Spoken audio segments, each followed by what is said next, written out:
You should dress for the job you want, not the job you have. So saith the wisdom of 90s sitcom dads. This ain't gonna get it. You gotta dress for the job you want, not for the job you got. But that wisdom doesn't really work most of the time. I want to be Anthony Bourdain for a living, but I can't dress up like a backup guitarist for Nickelback on vacation every day or my actual job will fire me. So maybe a better saying would be, dress nicer to get a promotion. And I have here a camera that is trying very hard to dress nicer. Have you ever noticed that modern day cameras tend to look very similar? Black, rounded top, molded plastic. I think that's why when you see cameras in movies and art, they're almost always old film cameras. Costume designers are looking for recognizable icons like the Nikon F or the Hasselblad 500C that were sold for decades, and not last year's plastic lump that will be obsolete by the next Winter Olympics. Pentax tried very hard to break that mold in 2012 with this, the Pentax K-01. See, Pentax used to be one of the biggies, a massive Japanese camera company that specialized in pumping out affordable SLRs for beginning photographers. The Pentax K1000 alone is probably responsible for teaching more photographers than the Honda Accord is drivers. But they never quite hit their stride in the digital age. It's kind of hard to say why, but it seems to be something of a chicken and egg situation. People didn't buy Pentax cameras early on, so Pentax didn't have the money to invest in marketing for later models, so fewer people knew about them and continued not to buy them.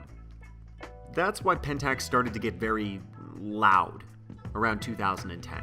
Like the high school kid who starts flunking out of school just to get some kind of reaction out of their parents rather than cold, unloving indifference. They pushed quirky cameras that were more stylish than professional, like the Pentax Q, KR, and KX. And the K01 was the magnum opus of that particular design theory.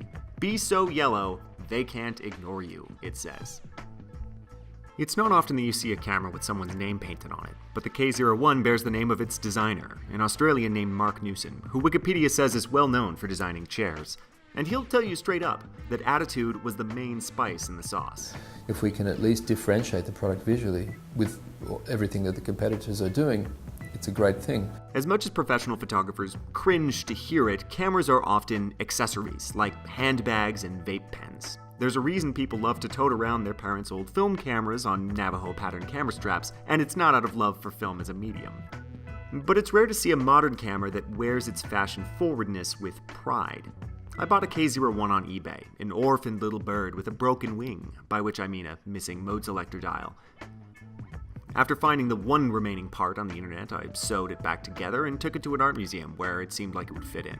Turns out, it's not that great a camera.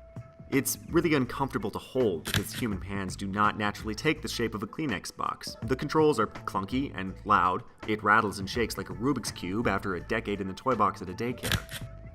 The lens that's paired with it is small, but pretty terrible. And the camera is big.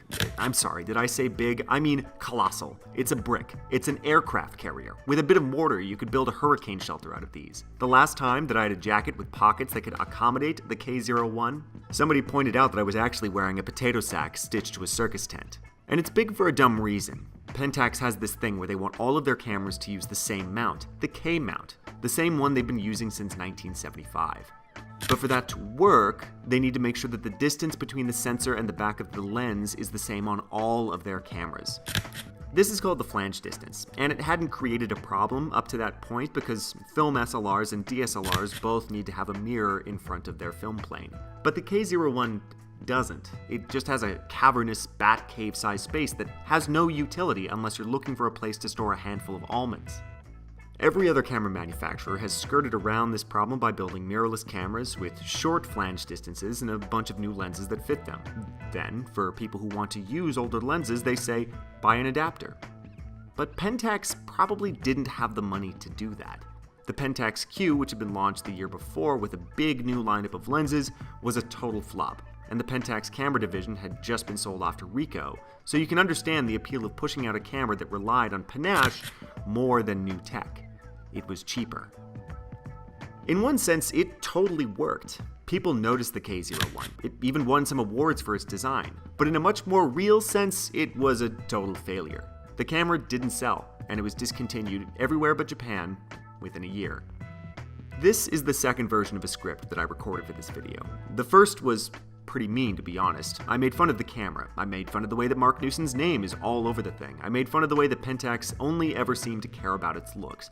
But I also had a strong sense that I was teasing a fish for its inability to climb trees. Here are the nice things.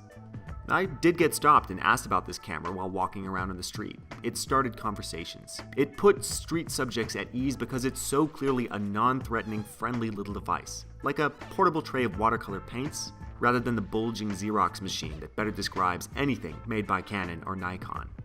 This is a camera that was built to look cool first and take pictures second. And that's not a big deal. Every camera manufacturer does that sometimes. Look at the Hasselblad Lunar, the Nikon DF, and every Leica special edition ever made. If it works for limited edition Jordans, it should work for cameras. But this wasn't a one-off cash-in or a special edition. It was Pentax's high-end mirrorless camera. It should have been the Iron Man to their Marvel Cinematic Universe, but instead, it's Paul Giamatti in The Amazing Spider-Man. Now, Pentax doesn't make any mirrorless cameras, and that's a shame, because it probably means they won't be around for much longer.